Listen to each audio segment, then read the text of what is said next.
Friends, ఈ శివానంద లహరి అనే భక్తి ప్రవాహంలో ఈ 28వ శ్లోకం చాలా చాలా చాలా ఇంపార్టెంట్ అయిందండి. అందుకే అందరూ తప్పకుండా దీన్ని బై హార్ట్ చేసి సమయం దొరికినప్పుడల్లా కూడా దీన్ని తన్మయంతో మనలో మనం ఒల్లించుకునేలాగా నేర్చుకుందాం. ఓకే, ముందు నేను శ్లోకాన్ని చదువుతాను. ఎక్కడ విడదీయాలో మనకి అప్పుడు తెలుస్తుంది. సారూప్యం తవ పూజనే శివ మహాదేవేతి సంకీర్తనే సామీప్యం శివ భక్తి ధుర్య జనతా సాంగత్య సంభాషణే సాలోక్యం చ చరాచరాత్మకతను ధ్యానే భవానీపతే సాయుజ్యం మమ సిద్ధమత్ర భవతి స్వామిన్ కృతార్థోస్మ్యహం.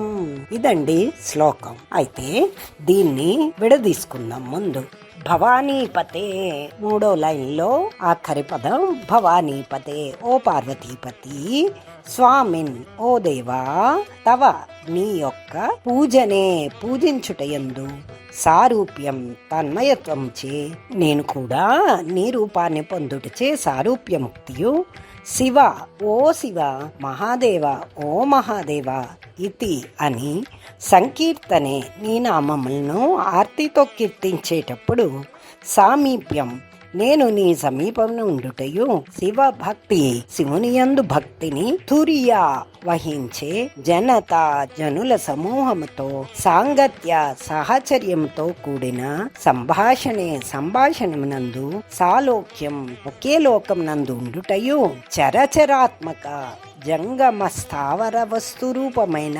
తనుధ్యానే, నీ యొక్క తను అంటే నీ మూర్తి యొక్క ధ్యానము చేసినప్పుడు, సాయుధ్యం, అంతయు నీవే అయిన సృష్టి అందలి అంశం కావడం వల్ల నీతో కలిసి ఉండటం అనే సాయుధ్య ముక్తియు అత్ర, ఇచ్చట, మమ, నాకు, సిద్ధం, లభించినది, భవతి, అవుతుంది, అహం, నేను, కృతార్థ ప్లస్ అస్మి, ధన్యుడను అవుతున్నాను అంటే కృతార్థుణ్ణి అవుతున్నాను అని. అయితే ఇక్కడ ఏంటంటే అత్ర భవతి అన్నది విడివిడిగా చెప్పుకోవచ్చు. విడివిడిగా చెప్పుకుంటే ఇచ్చట అవుతుంది అని అర్థం. అదే కలిపి చెప్తే ఏంటంటే పూజ్యుడైన నీ యందు సాయుధ్యం లభిస్తుంది అని కూడా అర్థం చెప్పుకోవచ్చు అన్నమాట. అయితే ఇప్పుడు వివరణలోకి వెళ్దాం. ఎంత బాగుంటుందంటే ఈ శ్లోకం. యాక్చువల్లీ శాస్త్రంలో మనకి 4 విధాలైన ముక్తులు చెప్పబడ్డాయండి. ఒకటి సాలోక్యం అంటే భగవల్లోక ప్రాప్తి, రెండవది సామీప్యం అంటే భగవంతుడికి దగ్గరగా ఉండడం అన్నమాట, సారూప్యం అంటే భగవంతుడి యొక్క రూపాన్నే పొందడం, సాయుధ్యం అంటే భగవంతుల్లో లీనం అయిపోవడం. ఈ ముక్తులన్నీ నార్మల్గా మనకేంటంటే ఈ తను మనం చాలించిన తర్వాత మనం చేసుకున్న కర్మ ఫలాలను బట్టి, పాప పుణ్యాలు బట్టి మనుషులకి ఇవి లభిస్తాయి అని శాస్త్రం చెప్తుంది. కానీ దానికి ఉల్టాగా శంకరాచార్యులు వారు ఏం చెప్తున్నారు? ఓ భగవంతుడా, ఓ భవానీపతే, నాకు అన్ని ఇక్కడే లభించేసేయండి. అదెలాగండి? ఎక్కడైనా మనిషి చచ్చిపోయిన తర్వాత దొరుకుతాయి గాని ఈ బతుకుండగా ఇక్కడే ఈ లోకల్లోనే నాకు అన్ని ముక్తులు ప్రసాదించేవు తండ్రి, నా జన్మ ధన్యం అయిపోయిందా, నేను ధన్యుణ్ణి అయిపోయింది సుమా అని ఈ శ్లోకంలో చెప్తున్నారు. అతనికంటే దొరకచ్చండి. అతను పరమయోగి, పరమేశ్వరుడు కాబట్టి, సాక్షాత్తు పరమేశ్వరుడు రూపం కాబట్టి అతనికి దొరికిందన్న అర్థం ఉంది. అతను ఏంటంటే ఈ విధంగా మీకు కూడా దొరికింది సుమా, ఇలా చేస్తే మీకు దొరికినట్టుకే సుమా అని మనని సూచిస్తున్నాను. సో అది ఎలా సాధ్యమో మనం చూద్దాం. ఫస్ట్ సారూప్యం. ఫస్ట్ ఏముందండి? ఫస్ట్ శ్లోకంలో సారూప్యం. అసలు సారూప్యముక్తి అంటే ఏంటి? నిత్యం ఏకాగ్రతతో శివ పూజ చేయడం. శంకరాచార్యులు వారు నిత్యం ఏకాగ్రతతో శివ పూజ చేసేవారండి. అప్పుడు మనసంతా అతని రూపమే అయిపోతుందండి మనకి. ఇప్పుడు మనమైనా చూడండి, నిత్యం పూజ చేసేటప్పుడు ఆవాహయామి, పాదయోపాద్యం సమర్పయామి అనుకుని సమస్త నిజంగానే దేవుణ్ణి మనం ఆహ్వానించినట్టుగా, ఏదో గెస్ట్లు వస్తే మనం ఎలా ట్రీట్ చేస్తామో అలాగా సాక్షాత్తు పరమేశ్వరుడిని ఆహ్వానించినట్టుగా, కూర్చోపెట్టినట్టుగా, రత్నసింహాసనం అంటే కుర్చీ వేసినట్టుగా, కాళ్ళు కడిగినట్టుగా భావనతో మనం ఆ పూజను చేస్తాం కదండి. అంటే అతని రూపాన్ని మన మనసులో ముద్రీకరించుకుంటున్నట్టుగా అనమాట. అదే శంకరాచార్యులు వారు అందుకే విష్ణు సహస్రనామ భాష్యం చెప్పినప్పుడు అందులో వెరీ క్లియర్లీ చెప్పారండి, నా విష్ణు అర్చయేత్ అంటే విష్ణు కానివాడు విష్ణువుని అర్చించరాదు అని. అలాగే మీరు చాలా చోట్ల చూసే ఉంటారు, రుద్రాభిషేకం జరిగినప్పుడు మహాన్యాసం చెప్తారు, న్యాసం అంటారు కదా, అది తెలుసు కదా మీకు.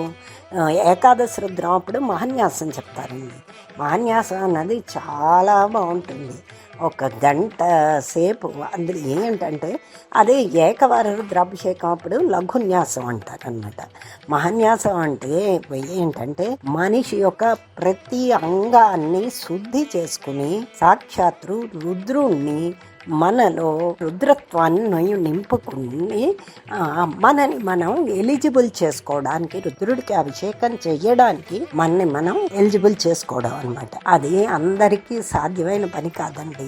ఆ పవర్ లేనిది సాక్షాత్తు రుద్రుణ్ణి మనం అర్చించలేం. అదే శాస్త్ర వాక్యం మహాన్యాసంలో వెరీ క్లియర్లీ చెప్తారండి, నా రుద్రమర్చయే అంటే రుద్రుడు కాక రుద్రుని పూజింపరాదు అనే మహాన్యాసంలో ఉంటుందండి. మీరు నిజంగా వింటే చాలా బాగుంటుందండి మహాన్యాసం. కాకపోతే అందుకే శాస్త్రాల్లో చెప్పారు, ఆడవాళ్ళు చేయకూడదు, ఇంకెవళ్ళేవో అలాంటి వాళ్ళు శివుణ్ణి ముట్టుకోకూడదు, వీళ్ళు చేయకూడదు, వాళ్ళు చేయకూడదు అని కొన్ని రూల్స్ వాళ్ళు ఫామ్ చేశారు. కానీ ఇప్పుడు అది మనం పాటించటం లేదండి. ఈక్వాలిటీ అన్న దీనితో ఎందుకు చేయకూడదు అని ప్రతి ఒక్కళ్ళు ఆ పని చెయ్యకూడదు అన్న పని చేయడానికి రెడీ అవుతున్నారు. అది ఎందుకు అంటే అంత ఆ రుద్రత్వం మనలో అంటే ఆ ఎలిజిబిలిటీ మనలో ఉంటేనే మనం చెయ్యగలమండి. లేకపోతే ఆ పవర్ లేనిది మనం చేసినా నిష్ఫలం అవుతుంది, ఉల్టా అవుతుంది అనమాట. అనవసరంగా లేనిపోని అనర్థాలు కొని తెచ్చుకుంటాం అనమాట అని నాకు అనిపిస్తుంది. ఎనీహౌ ఇది సారూప్యం. తర్వాత ఏంటి, రెండోది సామీప్యముక్తి ఏంటి, శివ మహాదేవ అని నోరారా సంకీర్తనం చేయడం.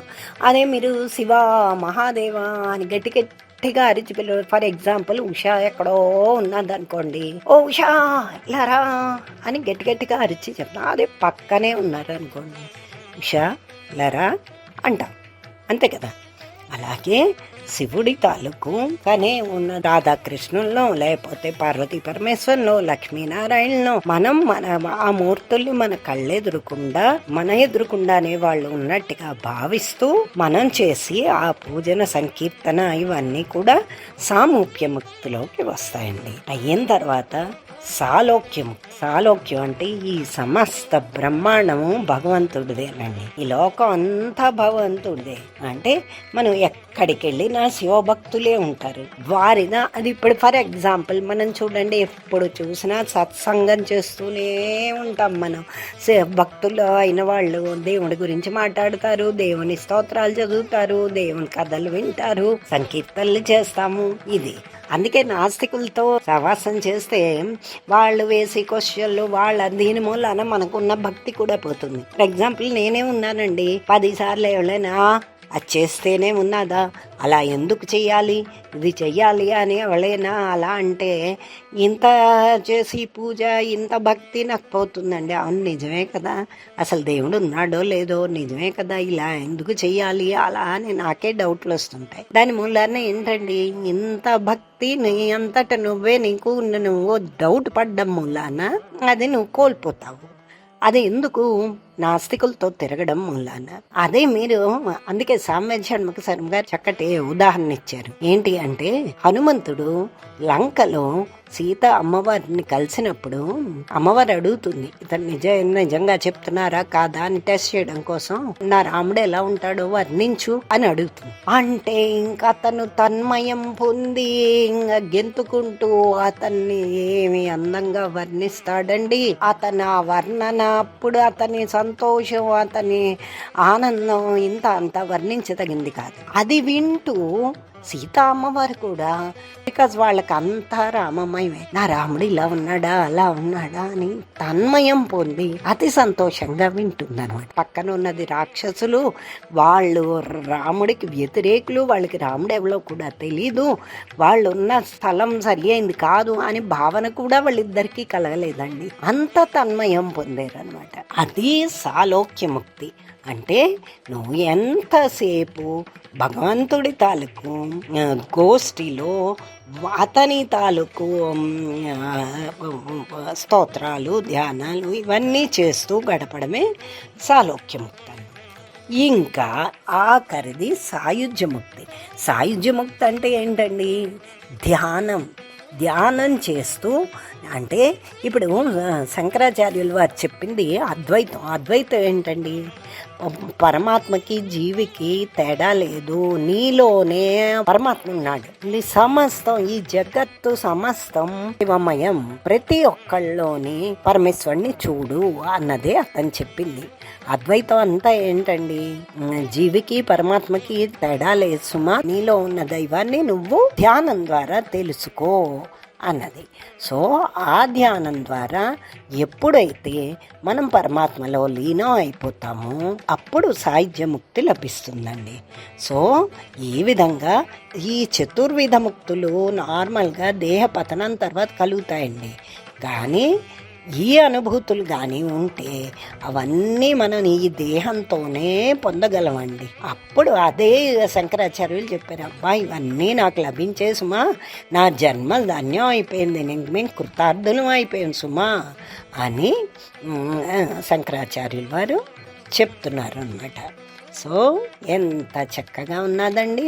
సో ఇప్పుడు మనం ఆల్మోస్ట్ శంకరాచార్యుల వారే కాదండి, మనందరం కూడా నిత్యం దైవ సంభాషణలే, పారాయణ గ్రూప్ అంతా ఆల్రెడీ మనకి శ్లోకాలు పఠించడం, స్తోత్రాలు చదవడం, వీటన్నిటి మూలాన మనకి సాలోక్యం లభిస్తున్నట్టుకే.